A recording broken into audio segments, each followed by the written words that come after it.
All right, everybody, welcome back to the channel. I am here today with Luke, and here he is, Mr. Handsome. Okay, and we got a couple distractions today.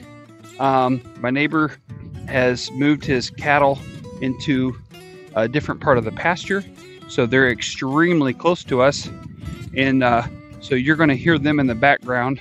Whenever they see people, they start making noises and different things like that. Okay, so if you hear cattle in the background, like right there, that's what you're hearing. All right. I got an email some time back here, just just in the recent days, a couple things. All right, and what they were was this: how can I teach my dog? There was actually 3 items in this email that we're going to try to cover today in this email. Okay, so how can I teach my dog to stay? How can I teach my dog off leash training? How can I begin my off leash training? How can I teach my dog to stay? And how can I teach my dog not to jump? Okay, not to jump. Ladies and gentlemen, that question, teaching my dog not to jump, is the one I get the most. Okay, I think I've done 3 videos on this already. But here's the little twist. Okay, the email stated that they did not have the ability or the equipment to put in a T-stake like that I've done, or they don't have a mule like a UTV to hook the dog to the front. So what can they do in their yard, and how can they utilize this in their yard with just a leash or a rope? So I'm going to show you that. As you can see here, this is kind of what we got going on here. Okay, and so what I've done is I grabbed my check cord and I just looped it around the tree and hooked it there, and I came, and it goes down through here and it goes around, and then it comes to the leash. Okay, let me show you what I've done to the leash. Okay, the leash is simply easy, guy. It's lick time. And hey, no. It's looped around his neck. Okay. He obviously thinks we're going to start playing. It's looped around his neck like this. So the leash goes through the hole and goes around his neck. So basically, if he tries to go away, it just applies pressure. Okay. That prong collar is not being used. Okay. So let me make it very clear. Very clear. We do not, when you're tethering, this is called tethering. Okay. Even though we're 25 feet long here, this is still tethering. All right. So what this does, we're going to do all this application in one time. So you got your tree, you tether them around there, and it's basically hooked right here. And what I've done is I created a slip knot. So you could just tie a slip knot right here like that, and then the hole, it gets clipped right there. So as it pulls, it gets nice and tight, and it just clips right there. And then you run this clip through the hole on the leash, and that goes around the dog's neck, and it's very loose, it's not tight, and the dog learns as he comes to me. See how that pulls his head back? Okay, because this check cord is running down like this. Okay, in this case it's kind of, let's see well, there you go. See how it's like that along the side, but it's going to pull down because it's hooked down low on the tree back there in the back. All right, so hopefully you guys can see that. If you got questions, you guys can call me, email me. Okay, my email's on my Facebook page, and so is my phone number. You guys can get a hold of me that way. Okay, so here's what we're going to do. We're going to teach the dog not to jump. We're going to work on that element, and then we're going to do the off-leash training. How do we start that? The basis of that training is basically you want your dog learn to follow you by commands, right? So you got to be able to control your dog even though you're training in an off-leash situation. So there's not a whole lot of videos about how you get to, I've seen a few of them out there, but how do you get from an on-leash to an off-leash situation, because you still feel like you're in an off, or you still feel like you're in an on-leash when you're actually training for off-leash. All right, so what you do is, again, when we're training our dogs, we can never train them or give them a command that we cannot back up. All right, if you can't back it up, don't request or don't give a command. All right, so you've got to spend time with them. Remember that we've got to put into them more than we're taking out of them. Okay, we can't expect to go to the bank. We've used this analogy before. We can't go to the bank and make a bigger withdrawal than we made deposits. All right, we got to remember that. So that's creating into your relationship. All right, so we can't, well, I'll stop there. All right, so here we go. Now, the first thing is with the jumping. You got them tethered. They're comfortable in the sit position. Typically, they're going to sit in a position like this to release the pressure, okay? So he's getting bored. All right, so what I'm going to do is I'm going to approach him. Hey, Luke, how you doing, buddy? Good boy.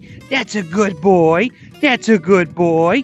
Good boy. I'm going to back up. Okay, see how he licked? All right, he licked. Like, as I stepped away, I was praising him, he licked. All right, we're done praising him. Now I'm going to step back a little further, get his attention. Hey, get him all fired up. Hey, buddy. Hey. All right, good boy. See how he's sitting on his bottom? Okay, he got up. Now I'm going to get back here a little ways. Now, again, I'm able to control him by this tether motion here, okay? All right, so if I let's say I come over this way. All right, we just want to move kind of in slow. We move real slow.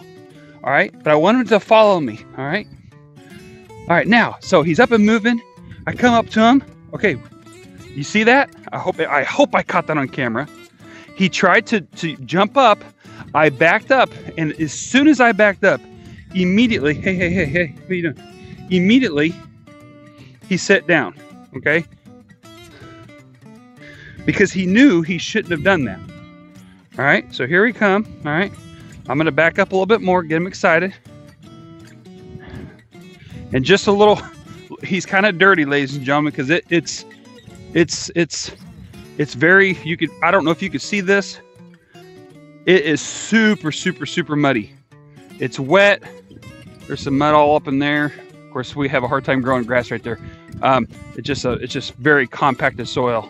I till it up, try to plant, and it just doesn't want to grow there. But anyway, may have to lay some sod there. Maybe that might work. So that'd probably be a good option. So here we go. He's sitting. We approach him. Hey, that's a good boy. Good boy. Praise him, right? So if he gets off his back legs, or like, let's just say in your situation, you're okay touching him when he's on all four legs. There's nothing wrong with that. But if he ever gets up off them legs, okay, don't touch him. Okay, if he gets if his front legs come off the ground, or he gets excited, the reason I do it like this is because it's hard for a dog to jump on you when they're sitting on their butt. All right, so you got, say, let's make this relative. Okay, we got Halloween coming up, and you're having family coming over. Everybody's getting ready for the big event. Thanksgiving's coming up. Families getting together, getting ready for the big event, and you've got grandma walking into the door, grandpa's coming in, and however, all right, this dog, the first thing we're going to do, if he's not trained and you're not comfortable with the situation of him jumping, we're going to go put him in his crate. All right, it's not a bad thing, it's not a negative thing. You're not correcting him, but what you're doing is you're teaching him that, we just need to go over here for right now because we don't know what's going to happen. We don't want to take the risk of hurting grandma and grandpa, or maybe we got some little kids that are coming over, nieces and nephews are coming over. Maybe they've never been around a big dog before. That can cause fear into the children. Okay. And so we don't know what quite, maybe your dog is not 100% on this. Okay. So we go put him in the crate. All right. Now, let's say he is trained or she's trained and what have you. When people come to the door, the doggy could be at the door. You know, Mr. Luke could be at the front door, but nobody touches him until he's sitting on his bottom. If he gets up, you put him back in the sit position. Nobody touches him until he's like this. And then, hey, Merry Christmas. Merry Christmas. Or, you know, Happy Thanksgiving or Happy Hanukkah. I don't know any other holidays that are, sorry. Hanukkah, Christmas, Happy Thanksgiving. Anyway, so my point is, we work in that realm of making sure that he's on his bottom, okay? Again, he's on leash, so you can control him and different things like that, okay? So, he's going to need a bath after, he's going to need a bath after this. I don't know if you can see that on the camera, but it's just my yard. We've got so much rain. It's wet with him being almost white. Yeah. Anyway, that's okay. We'll give him a bath. All right. So now we keep working on that. Okay. He's got a little bit of freedom right here. Right. So it'd be like in the house, he's got freedom. You know, he's making up his own little toys here, but I don't want him to jump on me. All right. Now see, I'm okay with him being up like that. He's playing, you know, no big deal. But to me personally, I'm not going to touch him until he sits. All right. So I'm going to walk into his zone. I'm giving myself plenty of leadway that I can back out if he chooses to jump. See, like there? There we go. I finally got something on the camera here. All right. Hey. See? I'm back now. I'm kind of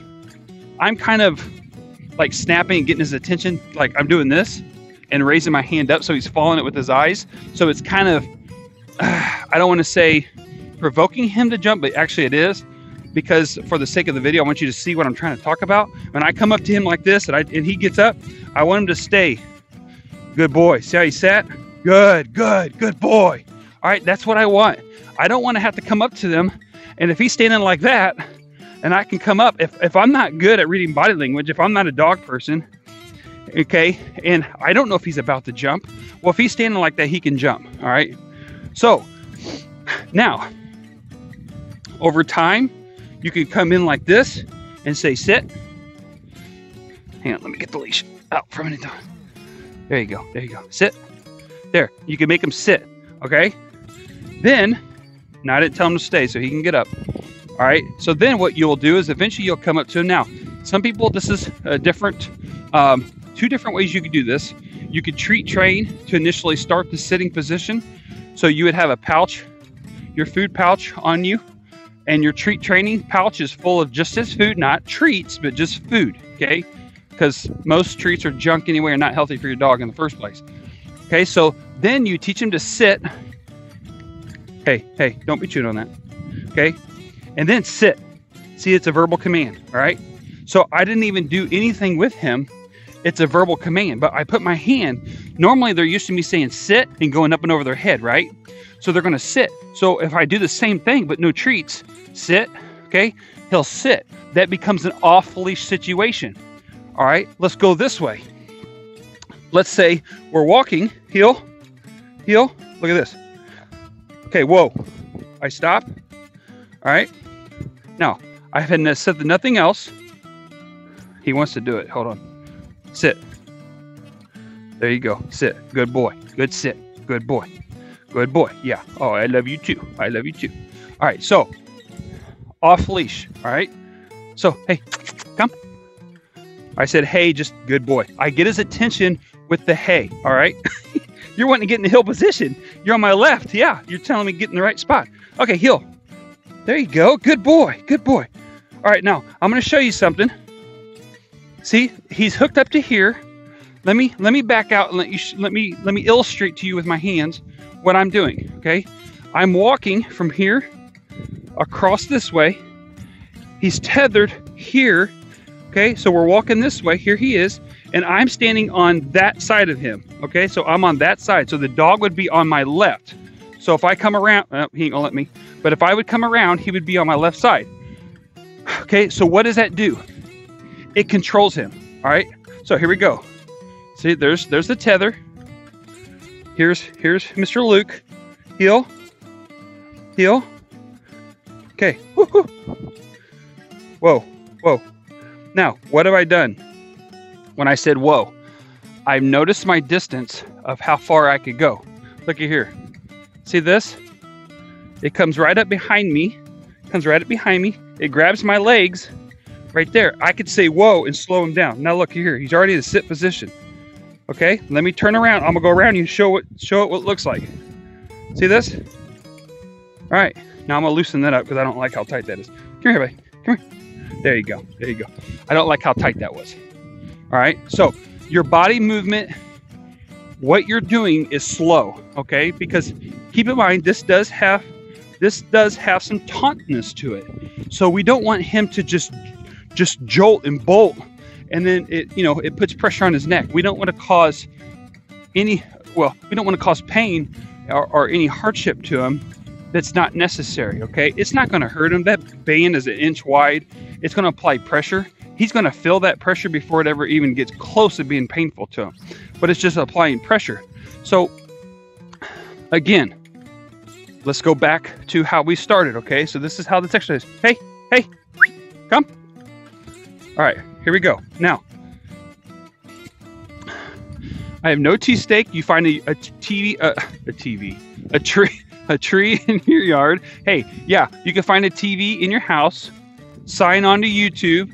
Look up Van Waters Labradors, and that's probably where you're at right now if you're watching this video, or you went through Facebook, and subscribe to our channel. Woo, there you go. Saved myself. All right, so you got your tree, wrapped it around the tree. You could do this in a park, okay? Many of you that are in the cities that adopt our puppies from us, you got places that have trees in the parks. You could do this. You could do it at a swing set, and you could tie this around the pole of a swing set and do this exercise. All right, you say, well, I don't have any trees, I have no parks, I have no tea stake, I have no sledgehammer, I have nothing. Okay, the other thing you could do is you could well, I'll just put it this way. You could do it in the house, and you can use a door handle. Okay, so you would tie the knot right here onto your door handle. Okay, and then what I would recommend is obviously using a lot shorter of a rope, like only 5 feet. All right, and then you're going to have to move a lot slower, because if he's a big dog such as this and he jumps, potentially he can rip your door handle off your door. So you want to move slow, and you don't want to provoke him where he wants to bolt away from the door. It's only just an exercise. As you come up to him, he stays like this, nice and calm, cool, and collected, okay? All right, so that's what you want. You want to be able to approach him, and I'll tell you another thing. He thinks I'm walking away from him. You want to be by me, don't you, big guy? Yeah, so again, you can use anything that is in a position that won't move, all right? Some of you have garages, and you have a vehicle parked in the garage, and it goes in it's setting in there where the rear of the vehicle is at the garage door, and you have a hitch. You could do this to the hitch of the vehicle, and then you could do it in your driveway. Okay, if you get creative, you could come up with almost anything that's stationary. I could use, if I wanted to, right here behind this tire, or in the middle of this tire rather, this is all deer plot for feeding the deer. That's what all that is. And this is training area that I have established. And I put a tire around my hydrant because I don't want people that we drive vehicles through here for different things, and I don't want an accidental run over this hydrant, okay? Well, you could do it. You could hook your leash to the hydrant, okay? Because that hydrant goes 6 feet in the ground deep. So there's no way that's moving, all right? But I don't want a vehicle to come there and accidentally run over it. So that's why we put the tires around there and whatnot. So I've got another one out there too, and I got another one up here by the house. We put tires around our hydrants just so that nobody accidentally runs them over, because that's a very expensive fix. And then because we're on the well water, when that line would snap underneath the ground, that water will continuously run until I shut the power off, and it makes things interesting. So anything you need to use that's stationary, okay? But keep in mind, you know, we're having fun. Look at this. This is what you call a bored dog, okay? So your dog chews your leash like that. We're gonna take a natural occurrence here. And what you say, well, my dog, he always chews his leash. Grab a toy, because see, he's bored. That's all. That's what his problem is. He's bored. All right. So I'm gonna cut this. I've been going for 21 minutes. We're gonna stop this video because he's obviously bored. We need to jump onto something else. Hey, big guy. Hey, come here. That's a good boy. That's a good boy. That's a good boy. Yeah, you're ready to go, aren't you? You're ready to go. So I think we're gonna go do some command training. We're going to do some traffic safety here, give him a walk. We've already been running and having a blast this morning, but I think we're going to go for a walk, give him time to get rid of some energy and different things like that. So I hope you guys, I hope this, for the gentleman that emailed me, I hope this is helpful for you. Again, it's just a tree, a check cord, a leash. That's all you have. And anything that's stationary. And then when you're doing your off leash situations, you still have them hooked up to the leash initially, okay? And this is just to summarize everything. But you're doing it like I did. I showed you that you're not controlling the leash, but he still feels the leash is there, all right? And then over time, he will learn to walk beside you. Like he was just over there, right there. He said, excuse me, you see how he came right to me? Over time, you do the same things over and over. He learns automatically what he cannot do, all right? Now, I've never given Luke the opportunity to get far away from me, all right? I've never given him the opportunity to run away over there by himself without being on a leash or a cord. So he doesn't want to do that, all right? Now, if he was a hunting dog, I could send him out by himself, let him run out there and whatnot and learn to retrieve, but I'm not going to stop. I'm not going to just throw something out 50 yards for the first time, and I've never had him do retrieval work at all. I'm going to have this check cord put on him, and we're going to do retrieving work within 25 feet, 20 feet, 15 feet, 10 feet, whatever, to start off with, until he could prove to me he can handle short distance, and then we can keep working out longer and longer and longer.